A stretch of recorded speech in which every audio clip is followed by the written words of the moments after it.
Hi everyone, this is Dan Clanton, and this is our mini lecture over 1st and 2nd Timothy and Titus, or what we biblical scholars usually call the Pastoral Epistles.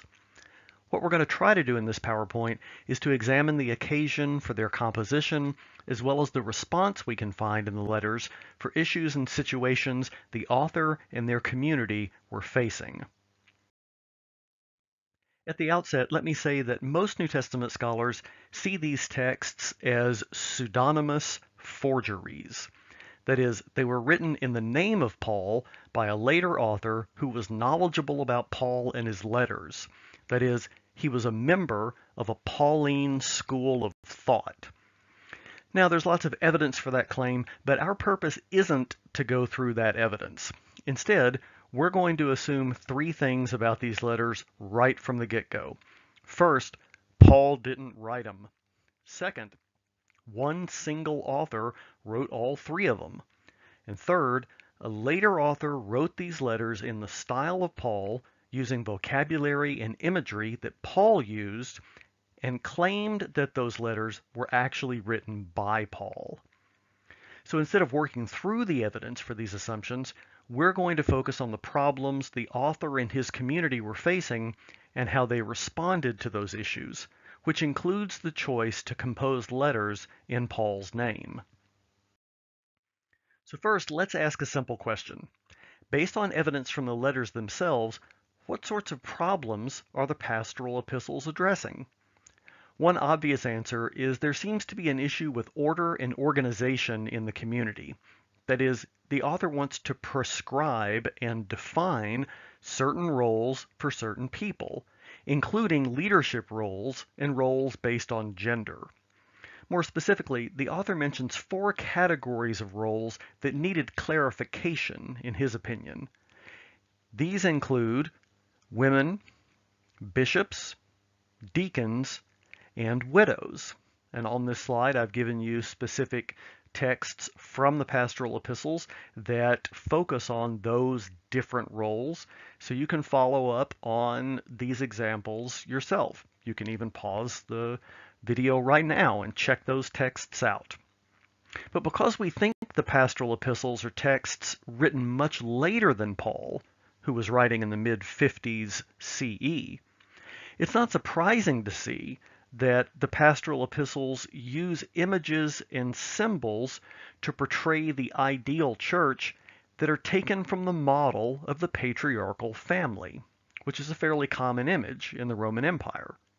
The pastoral epistles, like other early 2nd century texts, seem concerned with the church as an institution within the larger Roman world and making sure that the church acculturates to the Roman Empire until Jesus' return.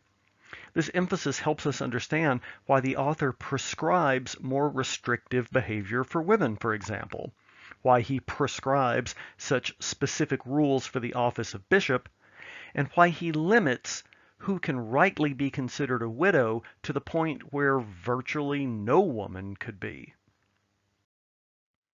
Another problem that the pastoral epistles address is the presence in their communities of teachers or opponents with false or incorrect knowledge. As you can see from the examples I've provided on this slide, the pastoral epistles mention these mistaken followers of Jesus in each of the letters, and the author uses similar vocabulary to describe them. Evidently, their beliefs and practices were causing disorder in the community, so the author of the pastorals had to come up with a way not only to deal with this case of disorder, but also to address the issue of organization that I mentioned earlier. The author's response is based on their view that these fellow followers of Jesus are mistaken because they don't really understand Paul. If they did, then they'd believe and behave correctly. So what our author has to do is to make sure they understand and embrace correct ethical behavior so that order can emerge from disorder. The source of this correct behavior for our author can be found in apostolic tradition. That is, by the early 2nd century, we're starting to encounter the view that the best repository of Jesus' teachings can be found amidst his apostles and their writings.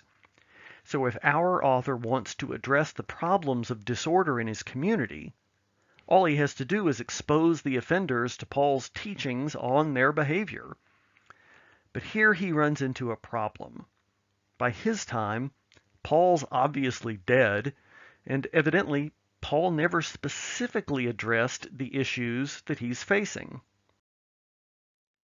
So how is our author supposed to compensate for this twin absence? How can our author impart or inculcate apostolic tradition and correct ethical knowledge, which will lead to proper behavior and specific duties for bishops, deacons, widows, and women? The answer is that he uses the letter form which Paul popularized to write a letter in Paul's name, which addresses all the issues and disorder he's facing in his community. The result of all this is that Paul's absence is negated, and he is made present through the Pastoral Epistles. As Bart Ehrman has noted, there are several reasons why someone would forge a document in antiquity, but, and I'm quoting Ehrman, the most common reason was to get a hearing for one's views. The author of the Pastoral Epistles not only got that hearing, but managed to set the tone for how the early church understood the issues he addressed. That is, debates over hierarchy in the church and gender almost always included references to the way in which the pastoral epistles viewed those topics. In this sense, our author was successful in making Paul present, since his forgery was unchallenged for over 1,000 years.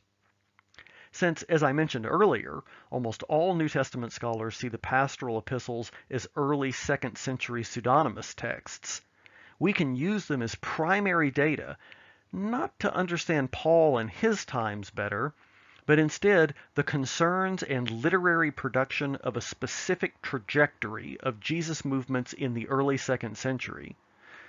But that's a project for another time. I hope this mini lecture has been helpful, and I look forward to hearing your comments.